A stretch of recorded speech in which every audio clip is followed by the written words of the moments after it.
அரசு ஊழியர்களுக்கு இணையான பழைய ஓய்வூதிய திட்டத்தை செயல்படுத்த வேண்டும். தமிழ்நாடு சிவில் சப்ளை கார்ப்பரேஷன் பணியாளர் சங்க செயற்குழு கூட்டத்தில் தீர்மானம். தமிழ்நாடு சிவில் சப்ளை கார்ப்பரேஷன் பணியாளர்கள் சங்கத்தின் மாநில செயற்குழு கூட்டம் திருச்சி சத்திரம் பேருந்து நிலையம் பகுதியில் நடைபெற்றது. மாநில தலைவர் பழனி தலைமையில் நடைபெற்ற இக்கூட்டத்தில் சிறப்பு விருந்தினர்களாக மாநில பொதுச் செயலாளர் கல்யாணகுமார் மற்றும் திருச்சி மாவட்ட டிஎம்சி தலைவர் Guna, Tamil Nadu civil supply corporation பணியாளர் சங்க மாநில பொதுச் செயலாளரும், இந்திய தேசிய சர்க்கரை ஆலை தொழிற்சங்க பேரவை தலைவரும், டாஸ்மாக் INTUC தொழிற்சங்கத்தின் தலைவருமான இளவரி ஆகியோர் கலந்து கொண்டு சிறப்புரையாற்றினர். மேலும் இக்கூட்டத்தில் மாநில மாவட்ட நிர்வாகிகள் கலந்து கொண்டனர். இக்கூட்டத்தில் தமிழக அரசின் பொதுத்துறை நிறுவனமாக செயல்பட்டு வரும் தமிழ்நாடு நுகர்பொருள் வாணிப கழகத்தின் ஊழியர்களுக்கு தமிழக அரசு ஊழியர்களுக்கு வழங்கப்பட்டு வரும் சம்பளம் மற்றும் பண பயன்கள் உள்ளிட்ட அனைத்து சலுகைகளும் தொடர்ந்து வழங்கப்பட்டு வருகிறது. ஆனால் ஓய்வூதியம் மட்டும் தமிழக அரசு ஊழியர்களுக்கு நிகராக வழங்கப்படாமல் உள்ளது. எனவே நுகர்பொருள் வாணிப கழக ஊழியர்களுக்கு தமிழக அரசு ஊழியர்களுக்கு இணையான பழைய ஓய்வூதிய திட்டத்தை செயல்படுத்த வேண்டும். மேலும் இடைக்காலமாக தற்சமயம் வழங்கப்பட்டு வரும் ஓய்வூதியத்தோடு கூடுதலாக 9,000 ரூபாயை சேர்த்து கருணை பென்ஷனாக வழங்கப்பட வேண்டும். தமிழ்நாடு நுகர்பொருள் வாணிப கழகத்தில் 1515க்கும் மேற்பட்ட நிரந்தர பணியிடங்கள் காலியாக உள்ளன.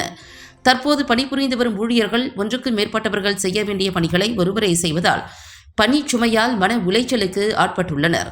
தொழிற் தகராறு சட்டம் 1947 பிரிவு 12(3) படி கடந்த 30/1/1997 அன்று ஏற்படுத்தப்பட்ட ஒப்பந்தத்தின்படி கிளாஸ் 2 மற்றும் கிளாஸ் 4 காலி பணியிடங்களில் பருவகால கொள்முதல் பணியாளர்களை கொண்டு நிரப்பும் பணிகளை உடன் முடிக்க வேண்டும்.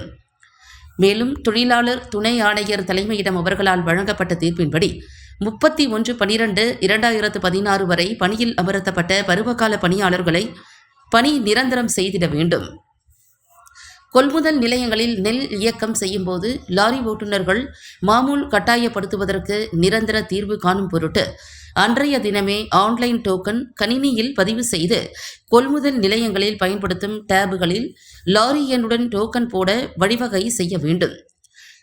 திறந்தவெளி சேமிப்பு மையங்களில் பழைய காகித முறையை நீக்கி டேப் கருவியை பயன்படுத்தி அங்கு இறக்கம் செய்யப்படும் நெல் மூட்டைகளுக்கு டேப் மூலமாக ஒப்புகை படிவம் வழங்க நடவடிக்கை எடுக்க வேண்டும் உள்ளிட்ட பல்வேறு தீர்மானங்கள் நிறைவேற்றப்பட்டன.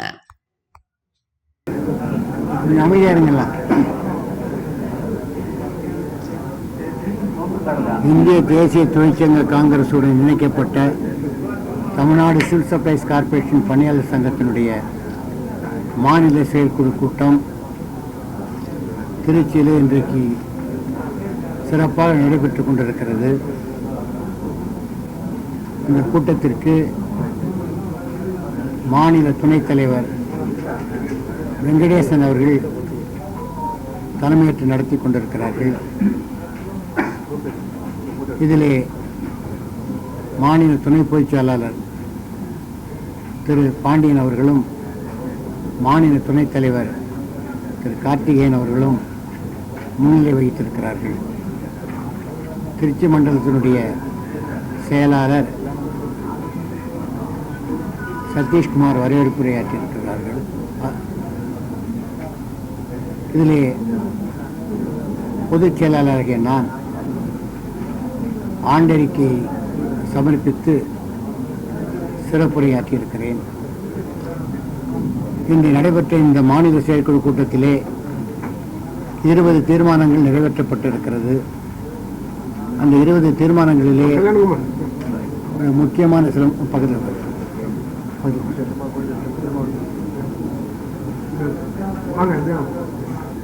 20 தீர்மானங்களிலே சில முக்கியமான தீர்மானமாக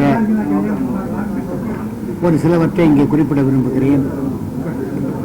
தமிழ்நாடு சிவில் சப்ளைஸ் கார்ப்பரேஷனில் பணியாற்றுகிற பணியாளர்களுக்கு அரசு ஊழியருக்கு இணையான சம்பளம் ஏனைய சலுகைகள் எல்லாம் அளிக்கப்பட்டிருக்கிற நிலையிலே 1995ஆம் ஆண்டு மத்திய அரசாங்கம் கொண்டு வந்த புதிய பென்ஷன் திட்டத்தின்படி இங்கே பணியாற்றுகிற பணியாளர்கள் ரூபாய் 1000 3000 வரை மட்டும் பென்ஷனாக பெற்று வருகிறார்கள். கடந்த 15 ஆண்டு காலமாக அனைத்து தொழிற்சங்கங்களும் போராடி இந்த நிர்வாகமும் அரசும் செவிசாய்க்கவில்லை. இந்த நிலையிலே அனைத்து தொழிற்சங்க கூட்டமைப்பை ஏற்படுத்தி அதன் மூலமும் போராட்டம் நடத்தி கொண்டிருக்கிறோம்.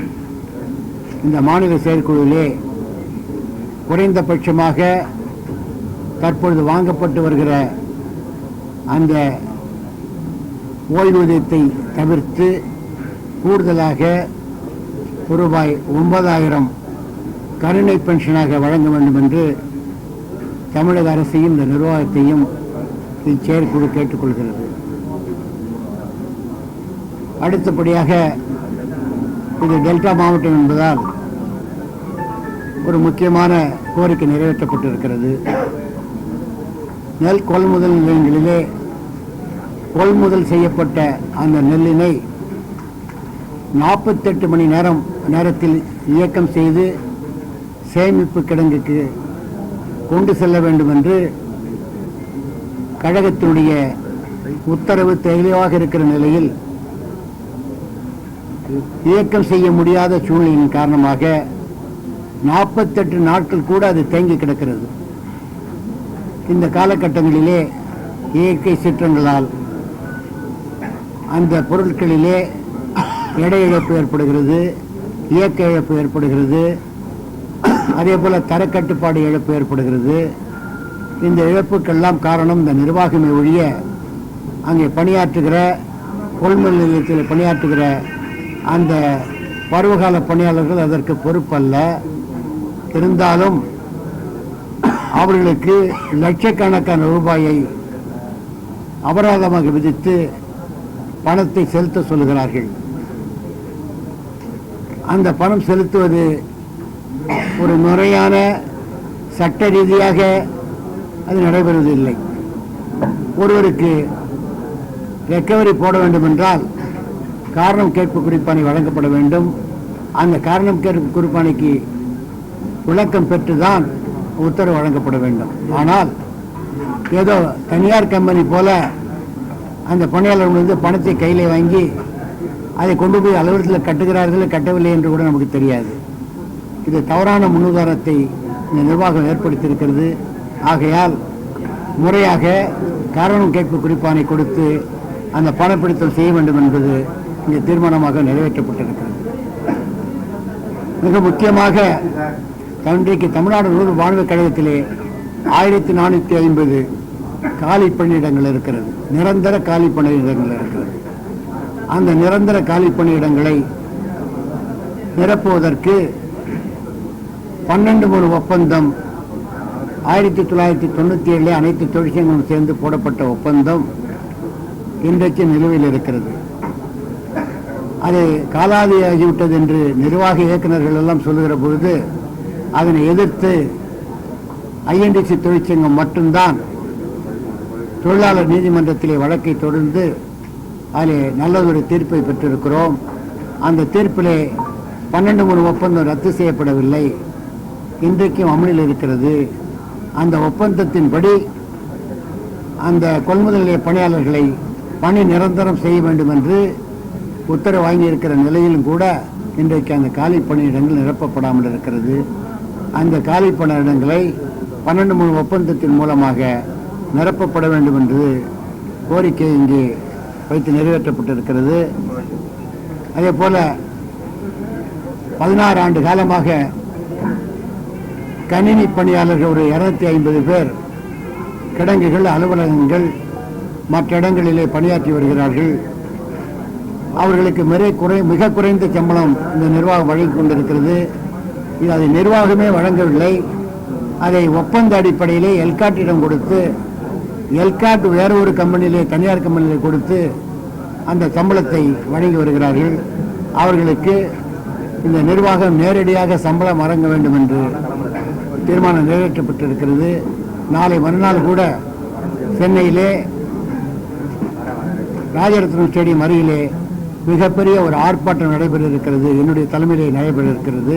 அவர்களுக்கு மட்டும் என்பதை சொல்லி அவர்களுக்கு பணி நிரந்தரம் செய்ய வேண்டும் என்று இங்கே தீர்மானம் நிறைவேற்றப்பட்டிருக்கிறது. அதே போல தமிழ்நாடு நூறு வாணிப கழகத்தை பொறுத்தளவு ஐஏஎஸ் ஆஃபீஸர் நிர்வாக இயக்குநராக இருப்பார்கள். பொது மேலாளர்கள் மட்டும் வருவாய்த்துறை அலுவலராக இருப்பார்கள். ஆனால் இன்றைக்கு கூட்டுறவு சங்கத்தைச் சேர்ந்தவர்கள் எல்லாம் ஜேஆர் டிஆர் போன்றவர்கள் எல்லாம் இன்றைக்கு முன்னிலை மண்டல மேலாளர்களாக பணி நிறுத்தப்பட்டிருக்கிறார்கள். அதனால் கழகத்திலே பணியாற்றுகிற அதிகாரிகளுக்கு பதவி உயர்வு பறிக்கப்படுகிறது. ஆகையால் மாற்றுத்துறையிலிருந்து வந்து பணியாற்றுகிற அத்தனை அதிகாரிகளையும் அவருடைய தாய்த்துறைக்கு அனுப்பிவிட்டு இந்த கழகத்திலே பணியாற்றுகிற அதிகாரிகளுக்கு பதவி உயர்வு வழங்க வேண்டும் என்ற தீர்மானம் நிறைவேற்றப்பட்டிருக்கிறது. இந்த நிர்வாகம் மிகப்பெரிய ஒரு தவறை செய்திருப்பதை நான் இங்கே சுட்டிக்காட்ட விரும்புகிறேன். 1994 ஆண்டு இது முக்கியமானது. 1994 ஆண்டு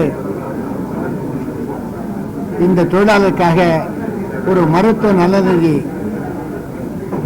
ஏற்படுத்தப்பட்டது. அதற்கு தொழிலாளர்களே பணத்தை அளித்தார்கள்.